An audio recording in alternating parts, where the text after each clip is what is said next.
నక్క తెలివి. ఓ అడవిలో ఒక మదించిన సింహం సాటి ప్రాణులను ఏదో ఒక సాకుతో దండిస్తుండేది. ఎప్పటిలా గుహ నుండి బయలుదేరిన సింహానికి ఓ చెట్టు క్రింద నక్క, కోతి, ఎలుగుబంటి కులాసాగా కబుర్లాడుకోవడం కనిపించింది. వారిని దండించదలిచిన సింహం వారికి చేరువుగా వెళ్ళి, ఏయ్ కోతి బావా, నేను ఎలా ఉన్నాను అంది. భయపడుతూనే కోతి, మహారాజా, తమరి ముఖం చంద్రబింబంలా వెలిగిపోతుంది. తమ శరీరం నుండి గులాబీల పరిమళం వెలువడుతుంది అంది.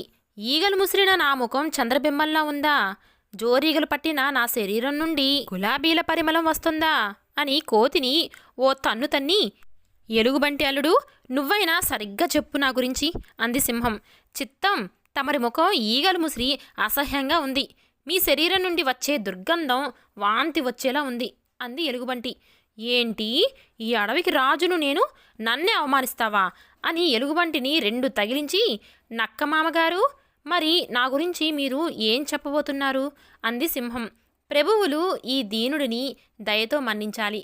జలుబుతో వారం రోజులుగా ఎటువంటి వాసనలు పీల్చి తెలుసుకోలేకపోతున్నాను. రొంప తలబారం వలన ఎప్పుడు కళ్ళు నిండుగా నీరు ఉంటుంది. అందువలన తమ ముఖారవిందాన్ని స్పష్టంగా చూడలేకపోతున్నాను.